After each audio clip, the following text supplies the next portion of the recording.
Okay, welcome back to another video. Today we're going to continue my series about space-time and talk about differential geometry and some of the more technical mathematical tools that we can use to develop this description of what space-time actually is. So recall in my last video, we talked about special relativity, relative velocities, and some properties of light that let us determine that space and time are related and relative, and that we need something to describe what is space-time.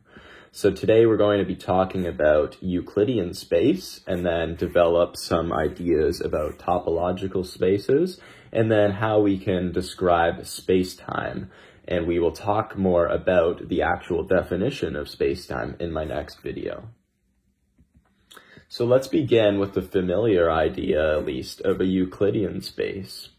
So we talk about a Euclidean vector space as some finite dimensional inner product space over the real numbers. And so if we consider a one-dimensional Euclidean space, we can just talk about the real number line. We can talk about R. All numbers or all real numbers are in one-dimensional Euclidean vector space.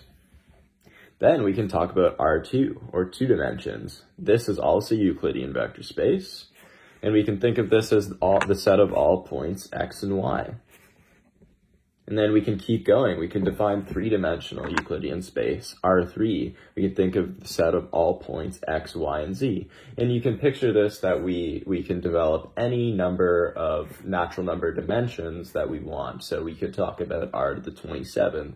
We can define any finite dimensional in our product space over the real numbers, and that will be a Euclidean vector space.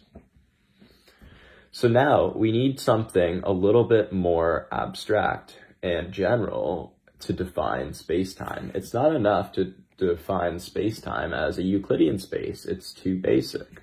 So let's generalize this idea, and we can define what's known as a manifold.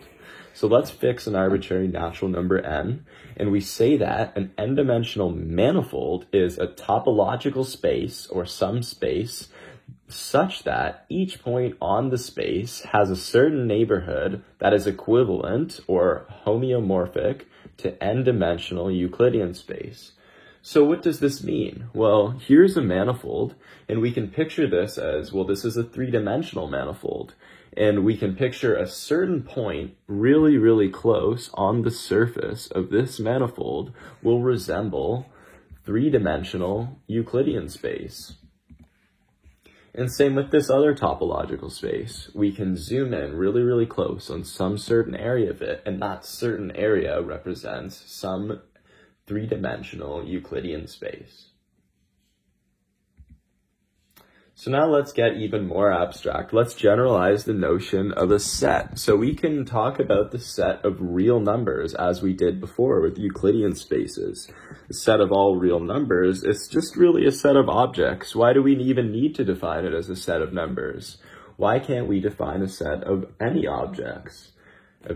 Of any object. So let's talk about that, and that's what a metric space is. So some metric space M is just a set and a collection of elements, and that could be anything. We could define a metric space as a set of any object.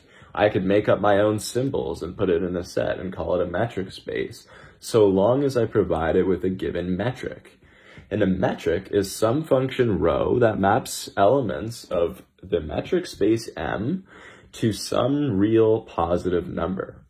And you can think of this metric rho as a distance function. It gives the distance between 2 points in our metric. And what's really important is that this distance function or metric rho satisfies a certain set of axioms. And so if we take any A, B, and C in our metric space, then it is symmetric. In other words, the distance between any 2 points, A and B, is equal to the distance between the same 2 points, B and A. And we can think of this as somewhat of an arbitrary or trivial result with the metric that describes the metric space of real numbers. The distance between any two numbers is the same regardless of which one you start at. The distance between 2 and 5 is the same as the distance between 5 and 2. But if we're trying to generalize what it means to have a collection of elements, we need this property to hold true. it wouldn't make sense to have a distance be different between two objects described in a different order.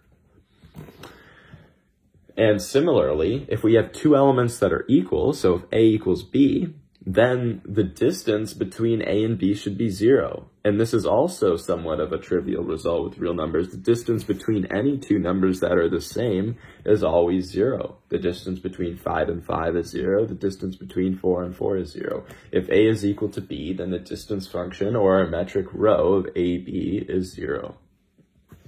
And likewise, if A and B are not equal, then the distance between those two values must be non-zero. And this is certainly true for the real numbers. And then the last one is what's called the triangle inequality. And that says that the distance between A and C, for an arbitrary A and C, is always less than or equal to the distance between A and C via a third point, B.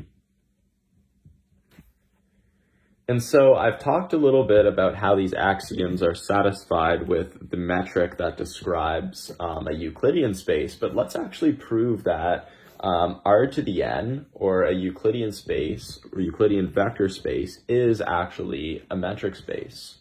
So let's first fix an arbitrary natural number n, and we're going to prove that R to the n with the following metric is a metric space. So we define metric rho for the set R to n as a function that maps elements of R to the n, two elements of R to the n, to some positive real number.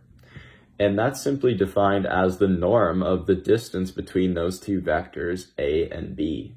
And this is somewhat of a trivial result in linear algebra.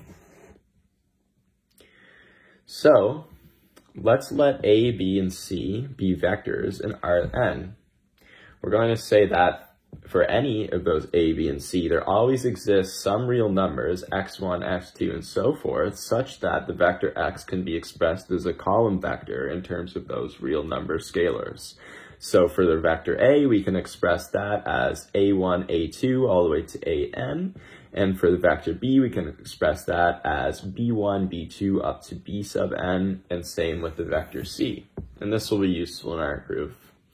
So let's first show the first axiom is true, which is that rho of vectors A and B is equal to the rho of vectors B and A. And so since R to n is a Euclidean space, we can use just the definition of our metric rho. And that is the rho of AB is simply the norm of the difference of those two vectors.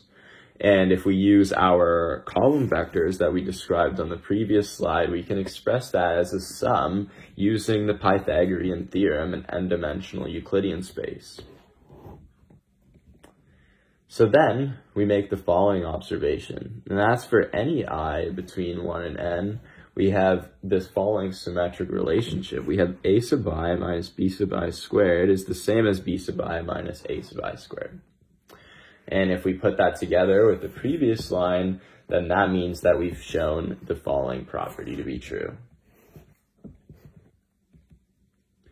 Let's show the next property is true. Let's assume two arbitrary vectors A and B are equal, and we're going to show that the rho of those two vectors is 0. So let's use again our definition of our metric. So that is the norm of the two vectors, and since A equals B, we have the norm of the 0 vector, which by definition is 0. Now let's assume A and B are non-equal. We're going to show that the rho of A and B is non-zero, and we can just simply use the same definition of our metric rho, and that is that the rho of AB is the norm of the difference of those two vectors, which we know is not the 0 vector. So the norm of any non-zero vector is not equal to 0.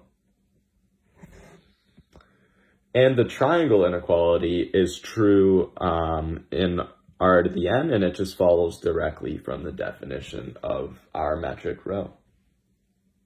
So that completes the proof. So now, if you think about what a dot product is in linear algebra, we can generalize this notion to be what's called a metric tensor. So let's fix some arbitrary natural number n, and let's let A be an n-dimensional differentiable manifold. So we define what's known as a metric tensor of A as some function g that maps a pair of vectors that are tangent on the surface, u and v, from the surface of A to some real number g of the vectors u and v. And this is really analogous to the dot product. We're going to plug in two arbitrary tangent surface vectors from our manifold, and we're going to get some real number that gives us a useful value about those two vectors. So g of u and v represents the length of and the angle between u and v in the same way as the dot product. And the key thing about a metric tensor is that the function g does not change no matter what the transformation in space is. And this will be really, really useful when we want to develop a notion of space-time, because we need to be able to describe what's happening to space-time no matter the curvature that is involved.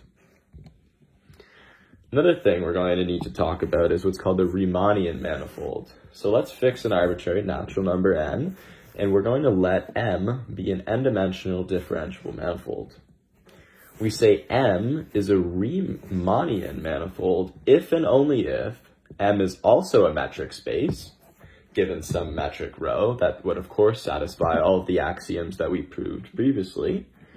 And then M is also equipped with a positive definite metric tensor G.